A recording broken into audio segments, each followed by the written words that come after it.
Saudara-saudari terkasih, apakah saudara sudah memulai hari ini dengan penuh sukacita dan punya niat untuk berbuat baik meskipun kecil? Semoga Tuhan memberkati niat baik saudara. Mari kita hidup sepenuhnya, karena hidup itu luar biasa.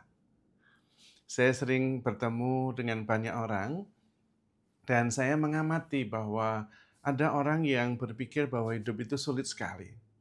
Ada orang yang berpikir bahwa hidup itu rumit sekali. Menurut saya itu tidak benar. Hidup itu sederhana, begitu sederhananya. Tinggal menjalani saja.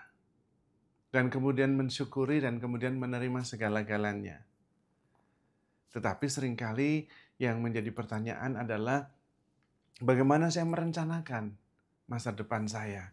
Bagaimana saya mengatur kehidupan saya? Menurut saya kehidupan kita tidak harus kita yang mengaturnya, karena tidak bisa. Yang mengatur itu Tuhan, bukan kita. Seringkali kita mendapat nasihat terutama dari para motivator, bahwa kita harus bekerja keras, harus rajin, tekun, setia, terampil dalam banyak hal. Menurut saya, tidak selalu seperti itu. Anda dan saya punya pengalaman, kita sudah mengatur segala-galanya, mengantisipasi semua variabel, dan hasil akhirnya sama sekali berbeda dengan yang kita pikirkan. Kalau kita mencoba untuk menjadi CEO atas kehidupan ini, sebetulnya tanpa sadar kita menjadi CEO, menggantikan Tuhan. Dan itu merupakan sebuah ilusi, kita kurang sadar atau tidak sadar bahwa kita tidak mampu menjadi CEO kehidupan ini. Kita bisa merencanakan, tidak salah. Tetapi hasil akhir siapa yang bisa mengendalikan? Yang bisa kita kendalikan adalah reaksi kita dan respon kita. Hanya itu. Maka kita fokus di sana saja. Saya sendiri mempunyai begitu banyak pengalaman, perjumpaan dengan banyak orang dan mengalaminya sendiri. Dan kemudian saya semakin sadar bahwa hidup itu begitu sederhana. Yang kita perlakukan adalah lingkaran orang-orang yang berperanan dalam hidup kita. Lingkaran orang-orang yang sungguh penting dalam hidup kita. Itu yang perlu kita perhatikan.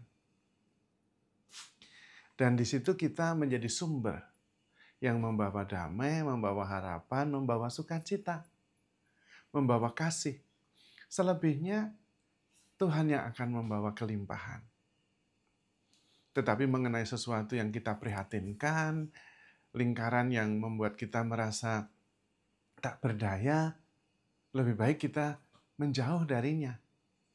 Karena banyak hal tidak bisa kita kendalikan. Kita tetap perlu prihatin. Tetapi yang kita prihatinkan adalah bahwa orang-orang mempunyai kesalahpahaman mengenai kehidupan ini. Kesalahpahaman mengenai kenyataan ini. Itu yang perlu kita prihatinkan. Maka kita bisa berbagi dari pengalaman sendiri bahwa hidup itu begitu sederhana, tinggal kita syukuri, kita jalani, kita terima sepenuhnya, karena itulah kenyataan yang ada, dan di dalam kenyataan itu Tuhan berperanan. Nah, itulah yang kemudian kita wartakan. Berhenti menjadi CEO atas kehidupan ini, karena kita tidak mempunyai kemampuan sebesar itu. Semakin kita mengendalikan, semakin sedikit kita mempunyai kendali atas hidup kita. Tetapi semakin kita percaya penuh, terbuka, dan mengandalkan Tuhan dalam hidup kita, kemudian menjadi sumber kebahagiaan, damai sejahtera, harapan, hidup jauh lebih ringan. Dan yang menarik justru kelimpahan datang bertubi-tubi.